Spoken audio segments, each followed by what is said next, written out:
tips on people who are starting a business for the first time. I'd say you should be able to determine what kind of products or what kind of services you would want to do.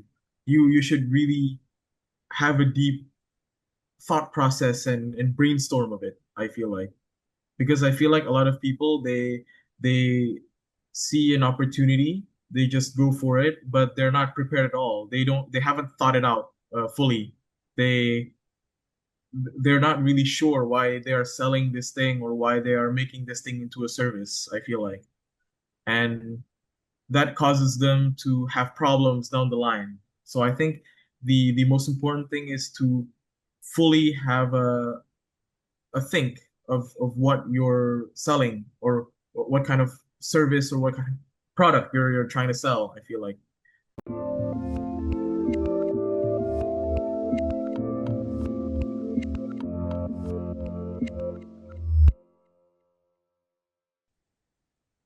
Hey everyone, this is Devin Miller here with another episode of The Inventive Journey. I'm your host, Devin Miller, the serial entrepreneur that's grown several startups into 7 and 8 figure businesses, as well as the founder and CEO of Miller IP Law, where he helps startups and small businesses with their patents and trademarks. You ever need help with yours? Just go to strategymeeting.com, grab some time to chat, and we are always here to help.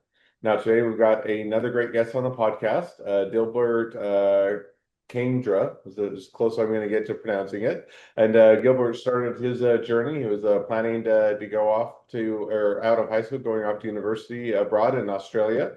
And then after some encouragement from his parents, decided he would go study in China, even though he didn't speak Chinese, just English and Indonesian. And from there, as he was studying, connected with several manufacturers and started selling some Chinese-made products to across around the world to a number of different countries, as well as learn some Chinese.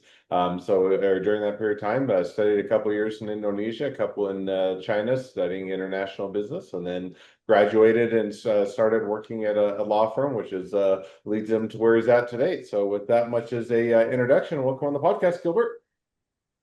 Thank you very much. It's an honor to be on this podcast today. Mhm. Well, excited to have you here, and looking forward to a great journey to hear from you. So I just gave just a quick overview to a much longer journey. So why don't we rewind and unpack that a little bit and tell us how your journey got started coming out of high school and deciding where you're going to do your studies. Of course. So that was a brief explanation about what happened, and it was a fairly accurate explanation. Uh, when I first got out of high school, uh, I was obviously deciding where I would study next, where I would have my higher education. There were a lot of options. A lot of us Indonesian students, we could choose between countries in the West, for example, like in Europe and the United States, also down under in Australia, and also maybe other Asian countries like Japan, South Korea, or China. And Hmm.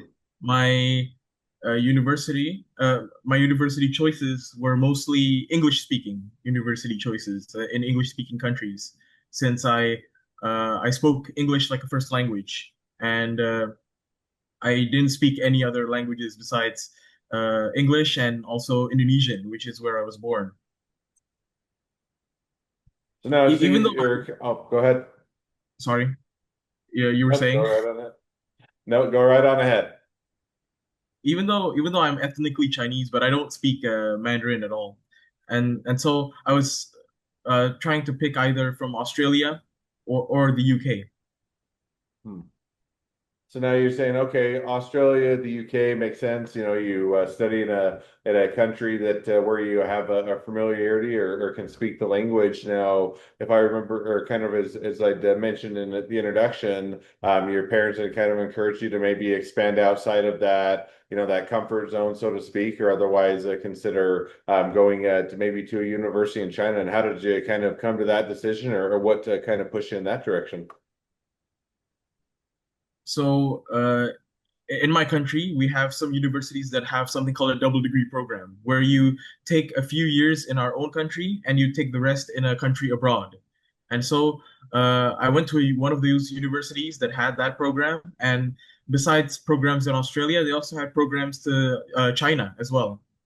And my parents at the time noticed how China was starting to become this global powerhouse, and how a lot of products, a lot of manufacturing was being done in China, not just products in my own country, but also products in other countries, like even in Australia and in the UK and the US. And so from that, I decided to register for the double degree that was going to China.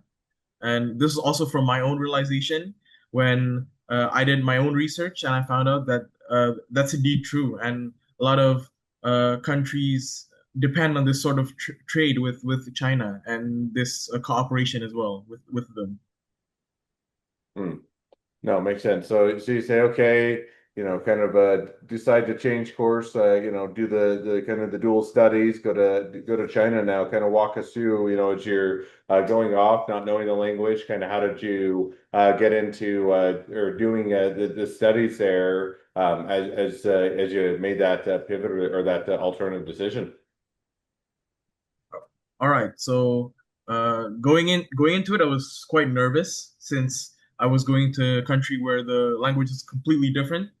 It was in no way similar or anything like English or Indonesian. English and Indonesian are both using the Latin alphabet, like A, B, C, D, E, and so it was still quite familiar. While Chinese was using a way different character system. So I went into it with a few like Chinese courses, a few Mandarin courses, but uh, coming there, I was quite struggling. I couldn't speak a Mandarin at all, and I have to be thankful to one of my friends who did speak it in the first place when coming there, and she helped me translate in the beginning. And so uh, that's that. And in my university, thankfully as well, they also provide mandatory courses for Mandarin Chinese. So that's also where I learned my Mandarin. And I Hmm. also have to be thankful to my teacher because she helped me a lot along the way. She taught me a lot of the words important to say in the daily conversation, and that's how it started. No, that makes sense and sounds like a good evolution. So, started to study there. Now, if I remember right, you kind of, or a couple of things. One is you studied international business, and then also kind of as you're in China studying and figuring things out, you also got into selling a variety of products that were made in China and selling those kind of into other countries. Is that about right, or kind of maybe walk us through that a bit? So while studying the Mandarin Chinese, the language aspect, I also did a lot of trade and international business. So in my spare time, uh, I would like talk to some of my professors in the university who most of them actually just have the teaching gig on the side, and they're mostly their main job, their main business is usually a businesswoman or a businessman or an entrepreneur, and they themselves have their own factories or have their own trading companies that trade with countries like the UK, Germany, and the US as well. And so I asked some questions to them. They motivated me a lot and they taught me many things, some even practical. And so I decided to take the leap. So even though my Mandarin wasn't that good at the time, but I saw it as an opportunity to not just do business, but also to practice my language skills. Since the most people in China uh, only speak a little bit of English. So I could rely on that safety net of a little bit of English, but I could also practice my Chinese. And so in my spare time, in my other spare time, I would go out and I would go to visit factories and I would inquire about the prices and how the things were made and things like that. And I tried to find products that would sell well in my own country, for example, and in other countries. Hmm. No, that sounds like it's a good opportunity. Now, did you do that as a kind of as a interest or ability to, utilize these business skills that you were learning in school, or is it more of a way to fund or pay for your studies, or kind of what was the motivation in getting into doing those that business and those sales? All right. So for me, business has always been kind of a passion since I was young. I was one of those kids who, in front of their parents' house would set up a lemonade stand and try to sell uh, lemonade that I made myself. That would be my kind of thing.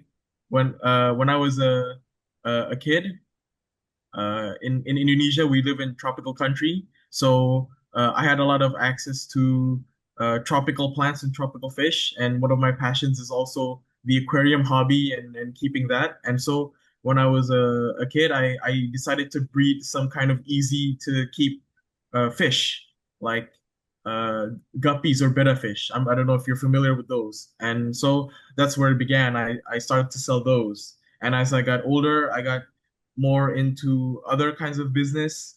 And that's also one of the things that pushed me to go to China. And so uh, at that time, I saw some products that were doing well in my country. For example, at that time, uh, I don't know if you're familiar, but in Indonesia, paddle is a very famous thing. It's sort of like tennis or pickleball. It's sort of similar to that. And so at the time, I sourced some of those rackets and also uh, sent them to Indonesia for sale. And besides that, I also sold water bottles since with paddle and exercise, people need to stay hydrated. So I also took advantage of that. Mhm. Hmm. So now you did that. Now, how long did you do that business or business for? So I came to China in mid 2023, and I've done it until now. So give or take, it's around 2.5 years, give or take. I've been doing that. Okay. Gotcha. So now you or during that time, so you continue to do that, and then as well, you earned the degree and you decided or you graduated and decided to work for a law firm in addition to running that business. So kind of doing those both in parallel. Is that right? Or kind of walk us through how you or how that played out as you graduated. All right. So uh, I kept doing this business, selling it to Indonesia. Besides that, I also started a sort of trading company because a lot of people, besides me, a lot of people also want to source things from China, but they don't necessarily want to go to China or they don't necessarily speak Mandarin Chinese, but they want the items to be sent anyways. So that's where I come in. So I become sort of this agency and I sort of help them out. They say, Gilbert, can you help me source this? And I ask them, what kind of details are you looking for? What kind of what specs? And then they send them over, and then I help source them. I help source it for them. And after graduating, I wanted to stay in China and keep doing this. But I also realized the importance of brand and your trademark because I wanted to uh, brand some of the things that I was selling. And I saw that as very important. And I also saw that in China itself, a lot of innovations were being created, a lot of AI and new AIs. One of the AIs used right now, DeepSeek, is from China. And because of that, I realized the importance of IP and how you have to protect what you create and the names you have, your trademarks you have for the items. And so Hmm. I reached out to one of my professors, and honestly, reaching out to professors is such a great way to make connections and also to find new opportunities. I reached out to one of my professors. She was very kind to pass over my CV to the owner of the law firm that I work at now, an IP law firm. And after that, I got on a job interview. We had a fantastic time. It was in full Chinese, and at that time, 2 years in China, my Mandarin was all right. So I was quite confident, and that's how I got in. And thankfully, my company was nice enough to let me have that job as an overseas IP advisor while also keeping my current business on the side. Mhm. Awesome. So now as you're to say that kind of almost catches you or where you're at through today. Now kind of looking if you're to say, okay, over the next, 6 to 12 months as you continue to kind of put the graduation in the rearview mirror and kind of or continue to get further into the working world and kind of decide the direction, kind of where do you see is the next step or where do you see things headed over the next 6 to 12 months? All right. So you mentioned about graduation. Yeah, I just recently graduated around a month ago. And yeah, in the next 6 to 12 months after thinking about it and after graduating, I think moving forward, I will be diving deeper into IP. I will be learning not just IP in general and IP in Asia, in China, for example, in my own country, but also diving deeper into IP in the US, the UK, Europe, and Australia, for example. And then besides that, also diving deeper into my business because there are constant things, new things being produced here, and uh, people constantly looking for them because of social media and things like that. Mhm. No, makes good sense. Sounds like some good opportunities. So will certainly be fun to see how things continue to evolve and play out for you. Well, now as we've kind of reached the present day of the journey and even looking a bit into the futures to where things might be headed, it's a great time to transition to the two questions I always like to ask at the end of each episode. So we'll jump to those now.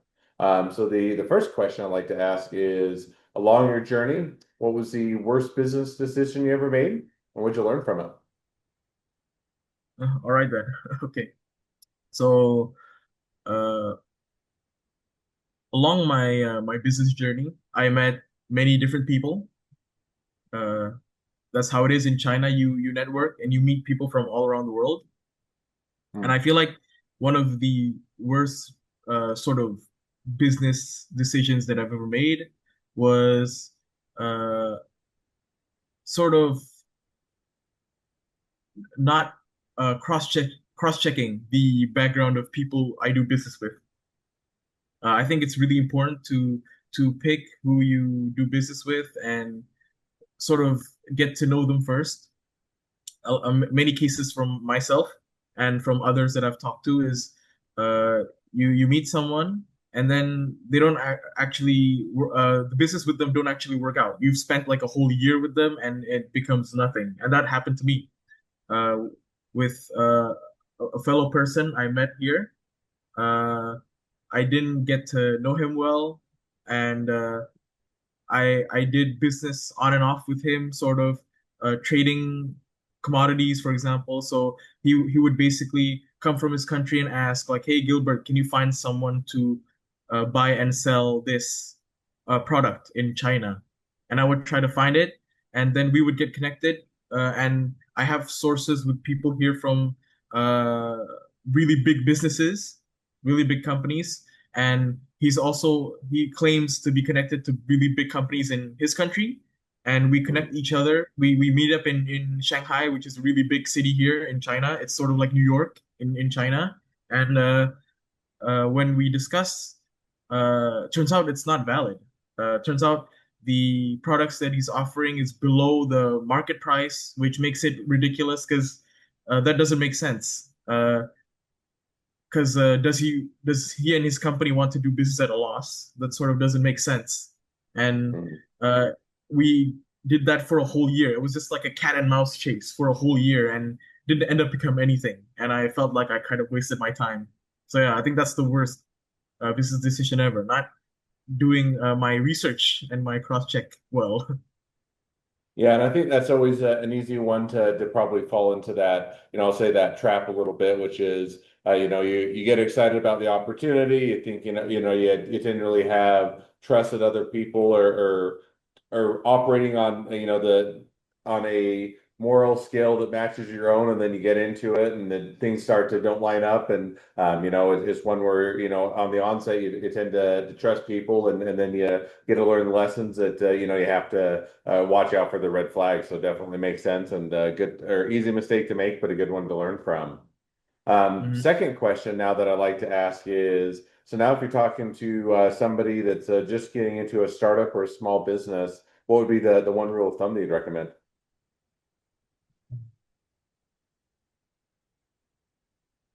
Okay. Besides from the first case, besides from cross checking and making sure the people you do business with is proper, because the worst thing is it also eventually ruins your own reputation because people think, oh, Mm, at least here in Asia, there's a high importance of face or sort of reputation or image. So they would sort of think like, Gilbert, what are you doing? Why did you introduce me to someone sort of like this and you wasted my time, sort of like that. But the anyways, tips on people who are starting a business for the first time. I'd say uh, you should be able to determine what kind of products or what kind of services you would want to do. You should really have a deep thought process and brainstorm of it, I feel like. Because I feel like a lot of people they see an opportunity, they just go for it, but they're not prepared at all. They haven't thought it out fully. They they're not really sure why they are selling this thing or why they are making this thing into a service, I feel like. And that causes them to have problems down the line. So I think the most important thing is to fully have a think of what you're selling or what kind of service or what kind of product you're trying to sell. I feel like to avoid having problems in the future. Mhm. gotcha. No, that makes good sense, and I think that's a great one. I think it kind of goes along with finding or identifying kind of who you can trust, the flags that you should be out there looking for, kind of how you can set or structure and set things up to protect from the downside, and a lot of great rules of thumb and guidance. So I think that is definitely a great takeaway. Well, now as we do wrap up towards the end of the episode, if people want to reach out to you, they want to be a customer, they want to be a client, they want to be an employee, they want to be an investor, they want to be your next best friend, any or all of the above, what's the best way to reach out to you, contact you, find out more?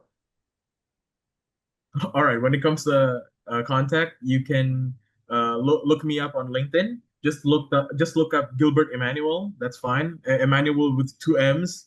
You can also reach out to my other social media, like my Instagram, which is also the same. You can just look up Gilbert Emmanuel and it'll pop up.